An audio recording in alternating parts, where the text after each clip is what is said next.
I was writing Oatmeal, which is the most like hyper-specific and personal piece that I've written. And I was so worried that I was just kind of like being self-indulgent. But then through sharing even the most like hyper-specific scenario that you're in, because there's so much truth there, it does become more relatable. Hello, hello, hello. My name is Eline Perez and you're listening to Are You an Artist? Today's episode is with Linsey Watkins and it's about writing plays, dramaturgy, and the power of creative network. Linsey's work is sharp, thoughtful, and truly inspiring. I had such a great time speaking with her. What a guest to start this new season! Now is your time to enjoy the conversation.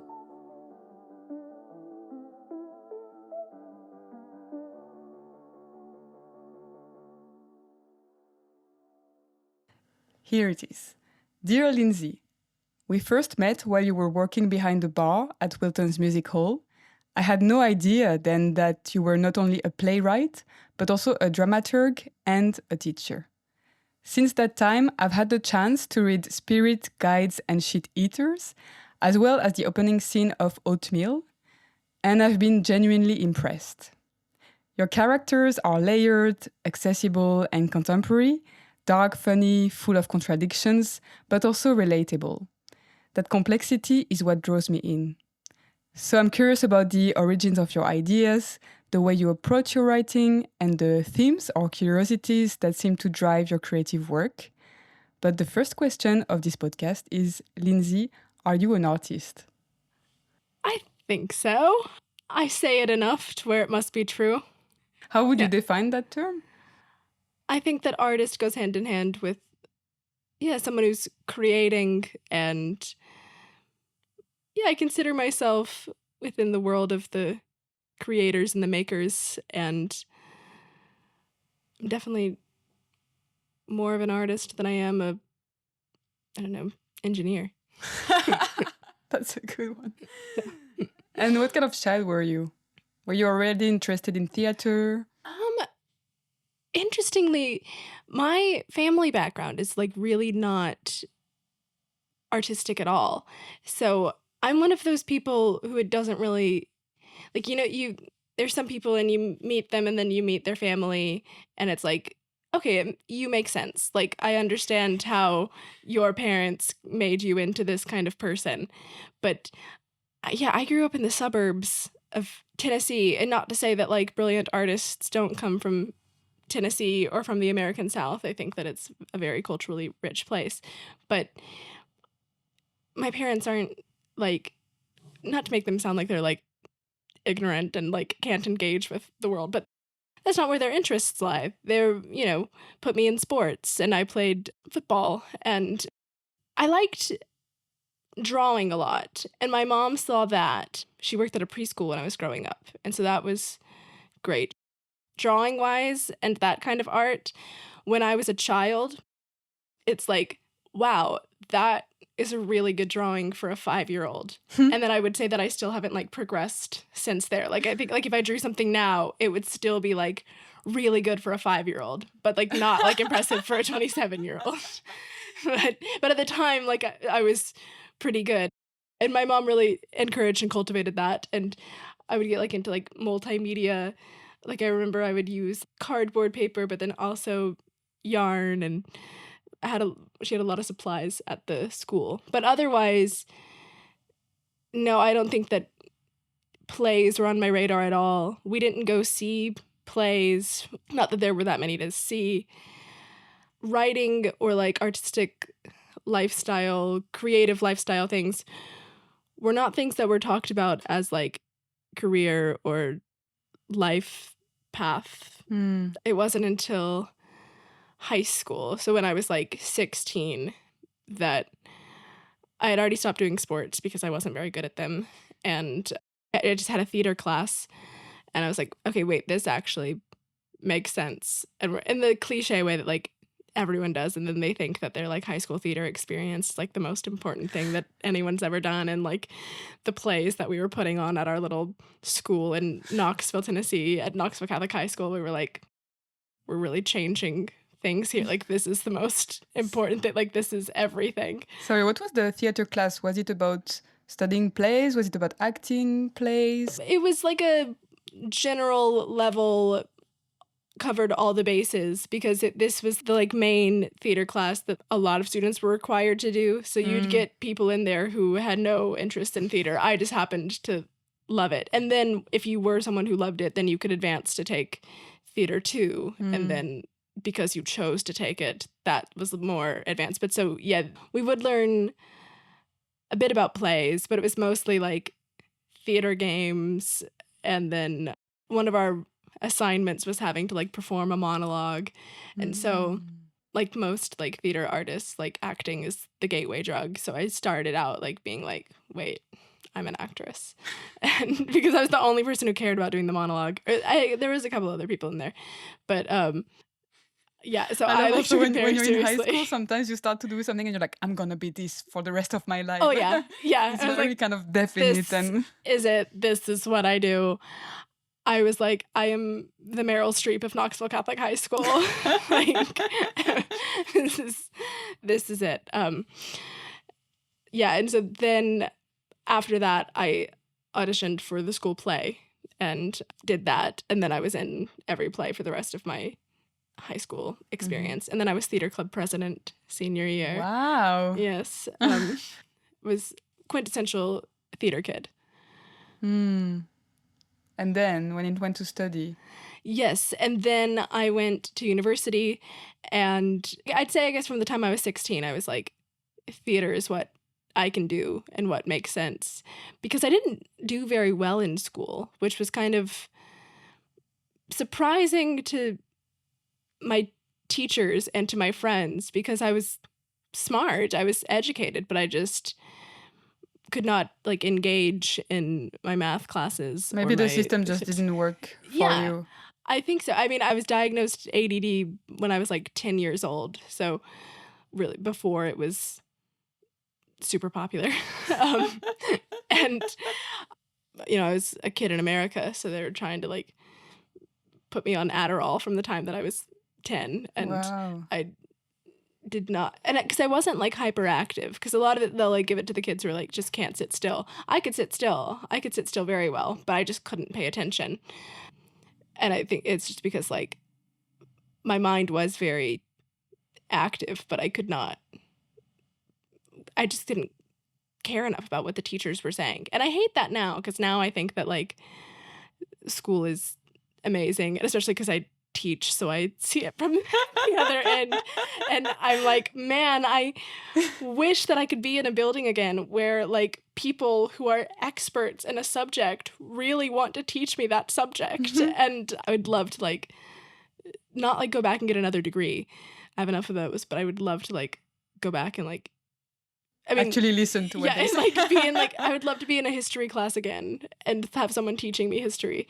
But I went off on a tangent. But basically, I wasn't doing very well in school except for theater. So going to university, I mean, it was never a question. It was like, absolutely, I'm going to do that.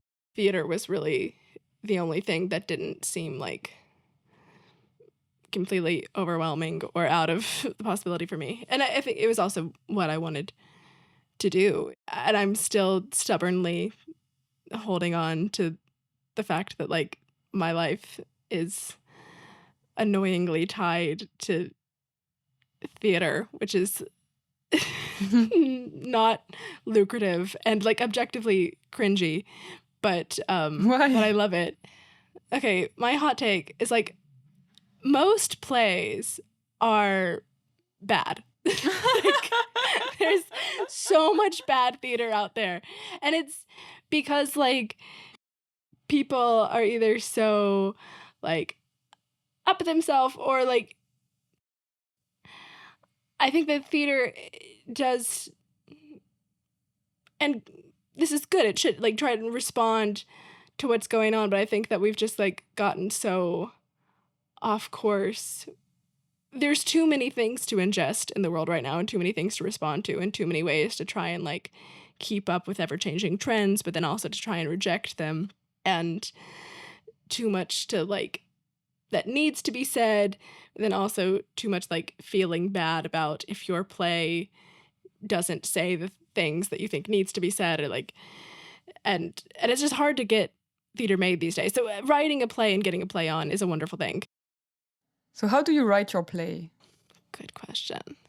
I started writing when, like, this is not unique, but I wanted to be more in control of the work that was, I just wanted to have a hand in it because I had been acting a bit, but I had always known, like, I didn't care about acting enough to, like, I'd gotten to a point when I was in university where I was like, I'm as good at this as I'm ever going to be, and I don't want to get better. And it's like, that's, you know, not a sign that's something that I should pursue or keep doing. And then I thought maybe like directing, but I had always liked writing, and I had written like a short little screenplay when I was 19. It was the natural I was like, my life is the theater, and this is the thing that I'm probably best suited for, so I need to do it. So then I just started thinking about the things in my life that I was interested in, and the things that I didn't think there was enough of. The things that I'm making fun of, like, theater for. I'm such a hypocrite, and I'm going to contradict myself so much. But that's who we are, right? Yeah. And it's good when we admit it as well. Yes. What's the Walt Whitman quote? Do I contradict myself? Very well, then. I contradict myself. I am large. I contain multitudes. So my first play, I wanted a play that was like all women on stage. This was like very much in my like girl boss feminist era. And I had gone to Catholic school all my life, and I was also very interested in giving women their own voice in like the narrative of their sexual awakening. Very interested in like who had been telling stories and about what, and wanted more women's stories to exist, and for like more women to exist in their own stories, because I was seeing like girls just existing in the narrative of like young men's sexual awakenings. And so that was like what inspired my first play. And then every other play yet to come that was very much a direct like response to what I was experiencing and what I was feeling.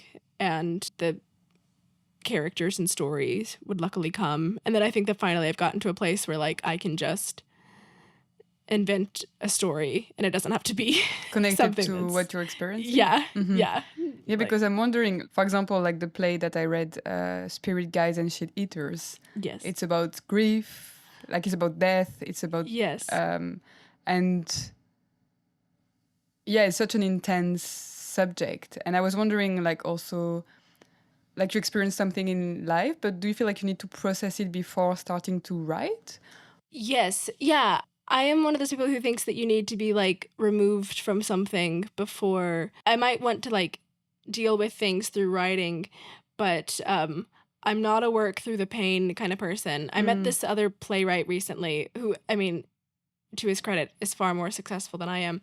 But he said the most obnoxious thing to me was like, does it hurt? And I was like, what are you talking about? He goes, you're writing. Does it hurt? And I was like, no, I actually did really enjoy it. And he was like, it should fucking hurt.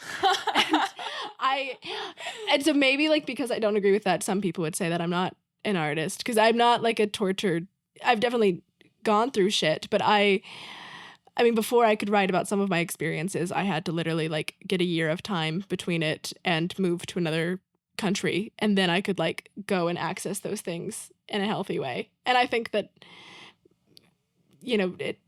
it makes you a more creative person if you can access your emotions even when you're not like actively like in the trenches. Do you know, it's exactly the same with dance. Like some dancers, and most dancers actually, really feel like they need to suffer. Yeah. They are pushing themselves. And there was a point I decided I'm not gonna do that, you know? Yeah. I'm not gonna do any practice that is painful because that's not feeling nice, and then I'm not loving what I'm doing. So Absolutely. Like, yeah, the idea that you must be like suffering for your art, I think that is so prevalent in like artist experiences, and that's not yes, because it's kind of hot.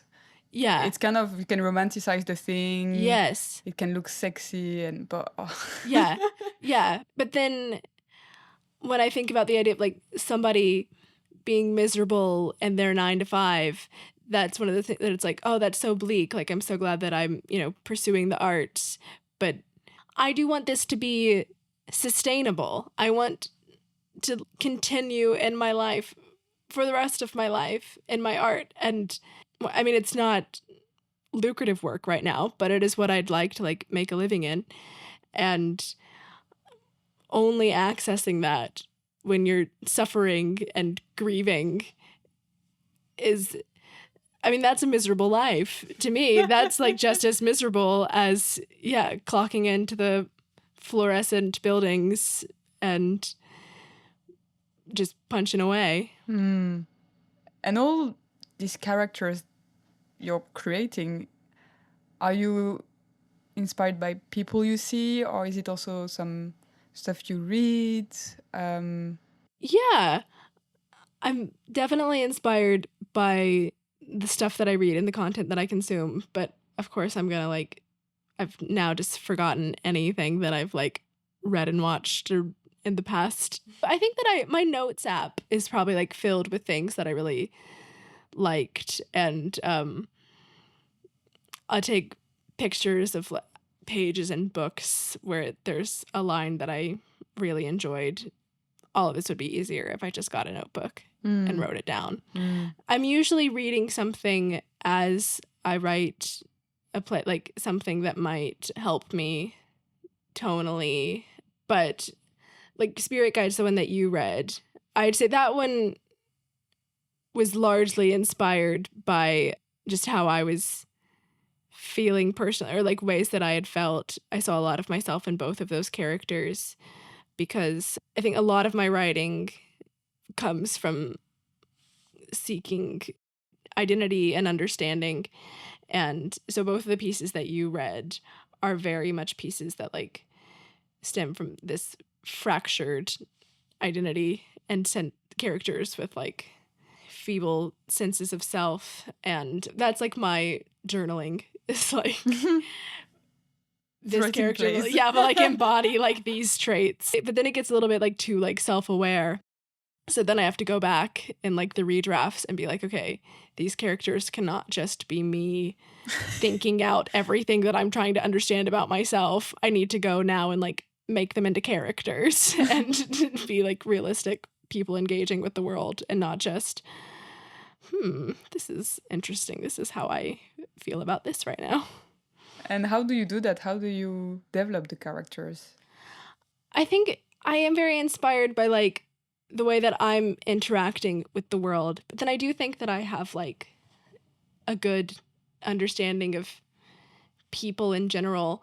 And so I think that it's a bit like knowing what I want to accomplish in the story, and then being like, I think it's really interesting when people behave in this way, or I think that people behave in this way, but maybe don't notice it, or don't know that other people notice it, or don't know that they're allowed to verbalize that, or don't know that other people are also doing the same thing or having the same thoughts. I'm really interested in having characters behave in ways that are relatable and universal, but in ways that people might not have considered are relatable and universal, because they're like, oh, these are kind of like my more like shameful secret behaviors. But I mean, there's just too many of us who exist and engage with each other to not be sharing in some of the same like weird quirks. So, and you're also a dramaturge. Yes, my degree was in dramaturgy and writing for performance. I can do it. Anytime I go and see a play, I am happy to sit down with my friends at the bar afterwards and be like, this is how the play should have been, and this is like what the format and the structure should have been like, and rearranging this would have made it work more. But then when it comes to like actually like dramaturgy, it's I don't think I'm as good at it as I am like writing.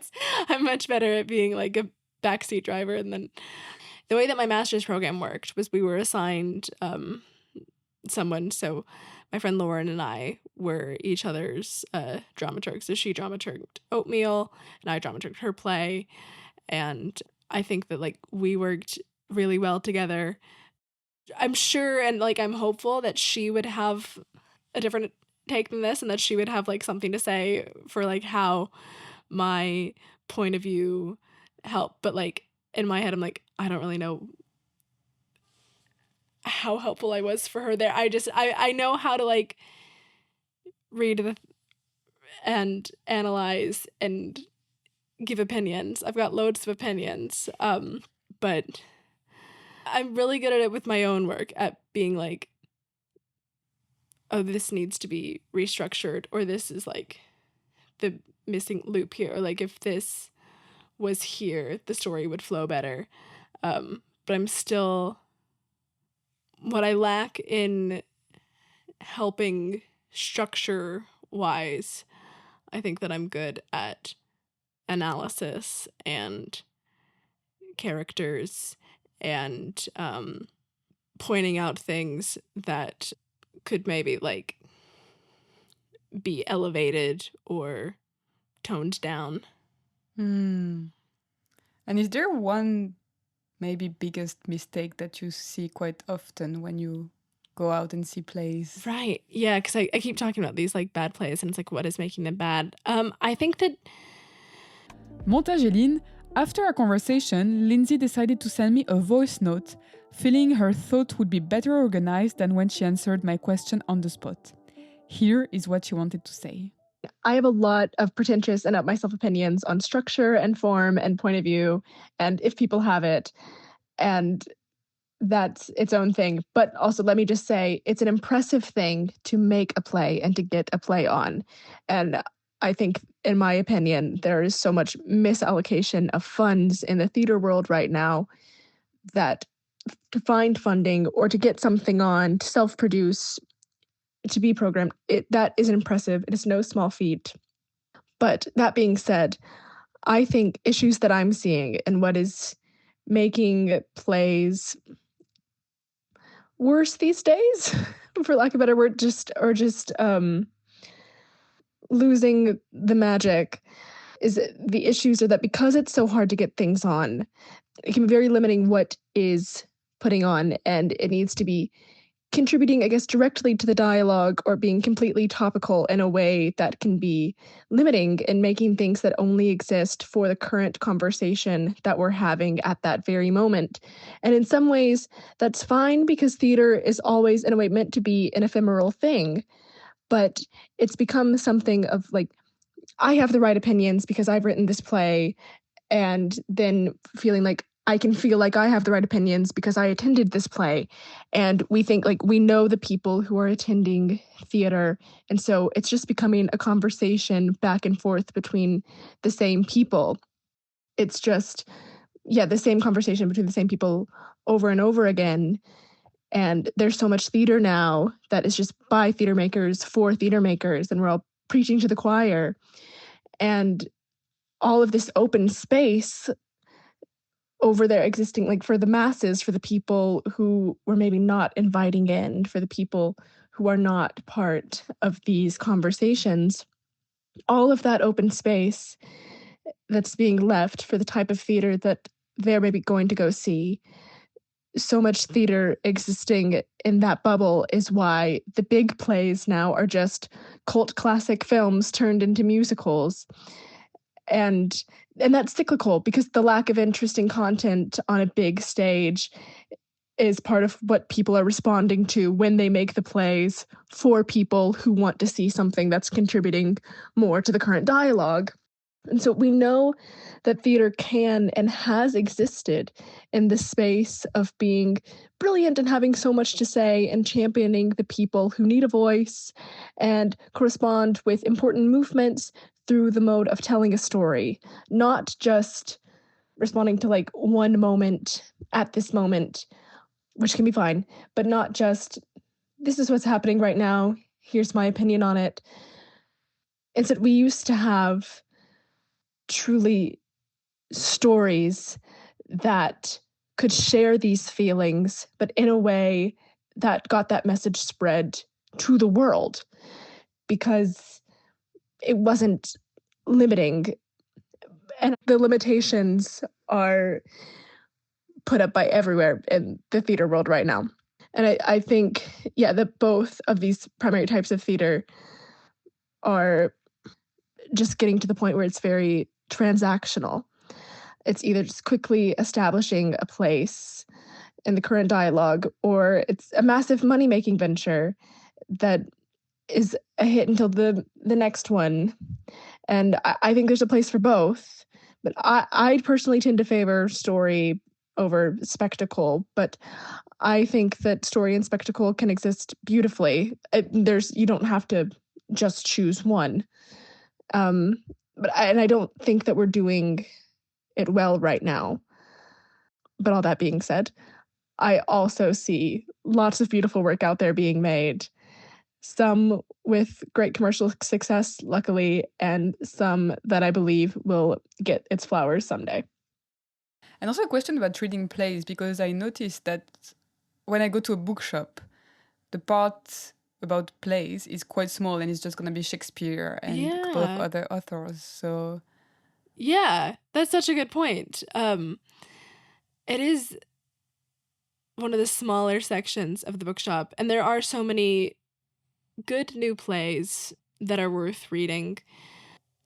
The National Theatre has quite an impressive like bookshop, but it should be more accessible because I think like all of the new play texts that I've gotten recently would be if I saw a play and I liked it enough to where I was like compelled to buy the play right. text because they were selling it, at the theater. I think that usually they're being sold like at the theater where the play is being performed. I know some playwrights, yeah, who've had a hard time getting their plays, even after being published, to actually be like on shelves at bookshops. Which is a shame Yeah. because I love reading plays. Yeah, It can be so accessible and it's often quite short. And absolutely.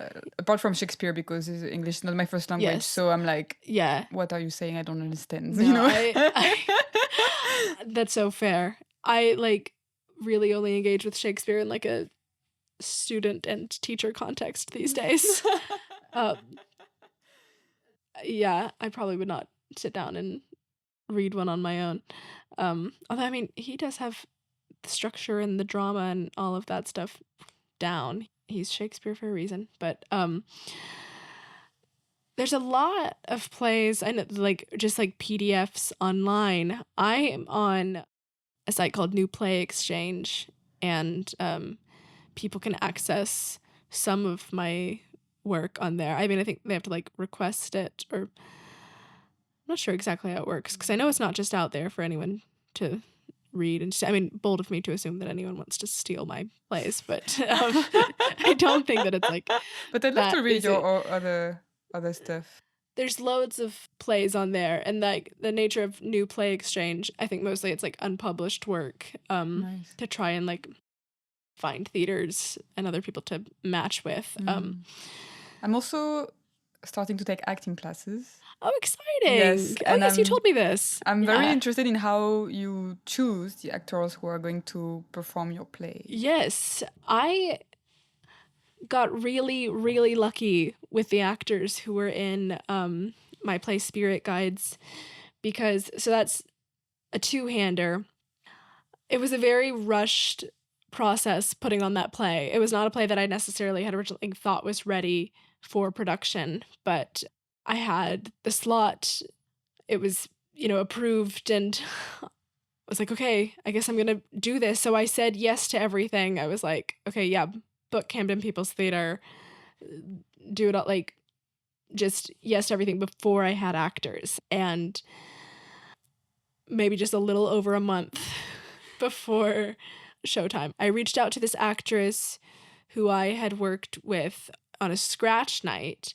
But again, that was something that was like random, just serendipitous. I was doing this scratch night. I was actually directing a piece. I'd worked on it with my friend, and the theater that hosted the scratch night had assigned us an actress, and she dropped out day of. And so I just put it out there on social media that we needed someone to fill in that night. And lo and behold, this actress, her name is Lucy, she had responded to my friend who had shared my post about looking for an actress. And she stepped in just hours before the scratch night and did a great job. And we had stayed in touch because I'd really liked working with her. So then months later, I reached out to her because for one thing, she was very talented, but also I was like, that's the kind of attitude and hustle that I need from someone for this project, because it's very rushed. And she very much impressed me with her ability to just like step in and step up. And she's a gorgeous actress with great ability. So I just got really lucky there.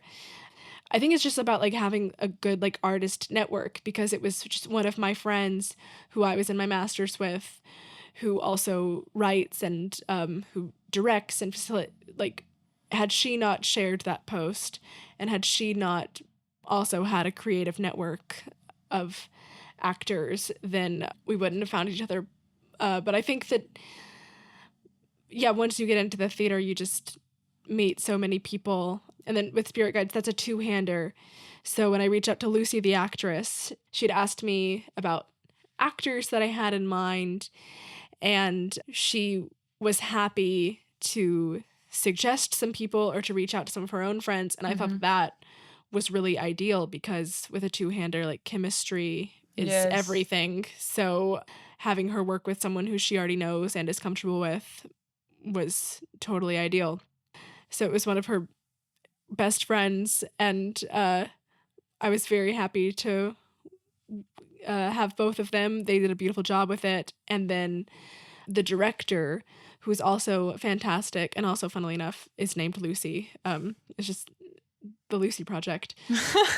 My name is not Lucy, but the director I had worked with on another scratch night. I did like 3 scratch nights this year, and I don't know if I like took scratch nights as seriously as I should. I think that it was because I was like, I want to be in a place in my career where like it's not just scratch nights. I want to have my 2-month run at the National Theater. I don't want to be doing a scratch night at, this like warehouse in Stoke Newington. But actually every scratch night that I did was so completely fruitful. And the second one that I did was like an R&D process thing, and this was for Oatmeal, and they had assigned me a director and an actress, and we met like in the morning, and then by the evening they'd do like a reading.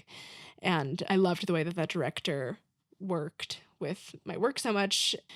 That was just another situation of like, she was like, stay in touch because I really liked this play, and if you ever expand it, I'd love to work with it. And so I just reached out to her and I was like, I'm not expanding that play right now, but I have another play.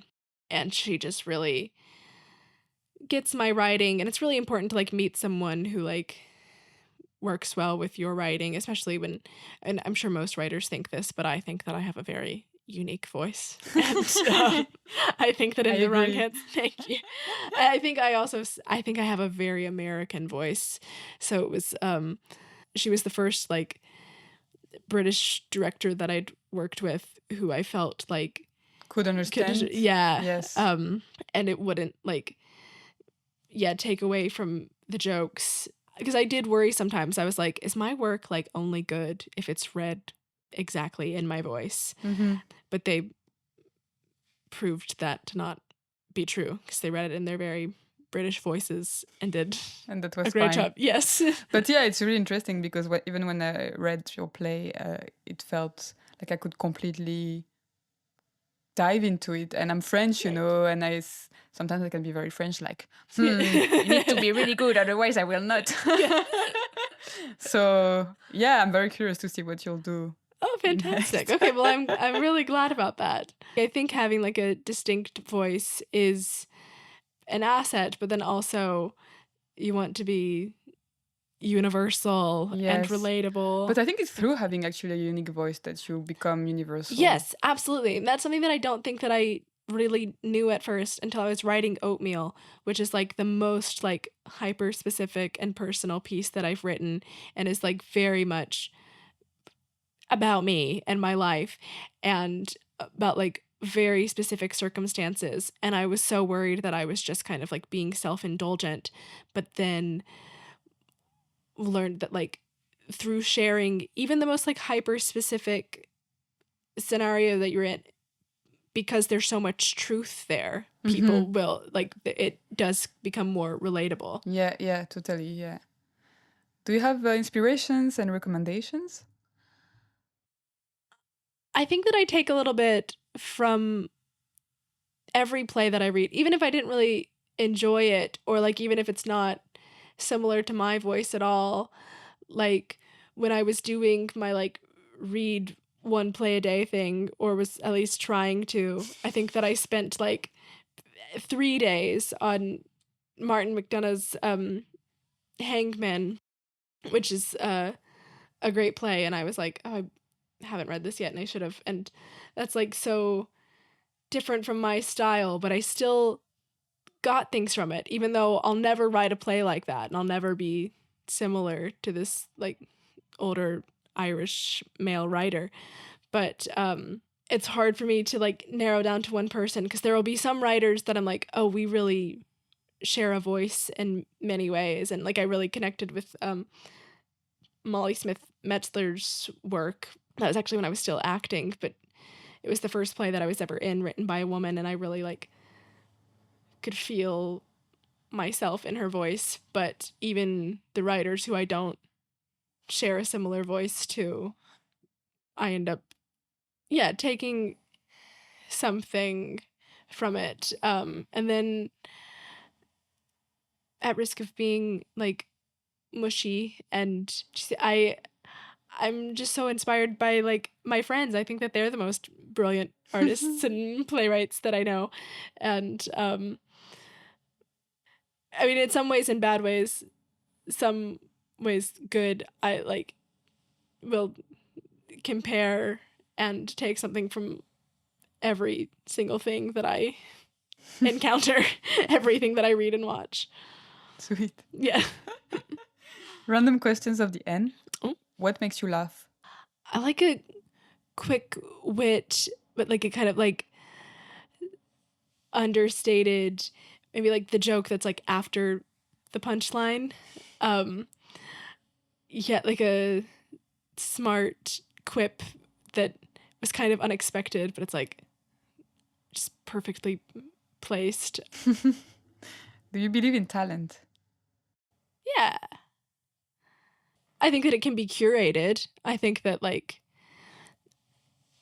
if you don't feel born with it, that doesn't mean that you have to like give up. But I do think that there are some people who are naturally better at things. Like drawing when you were 5 years old? Yes, exactly.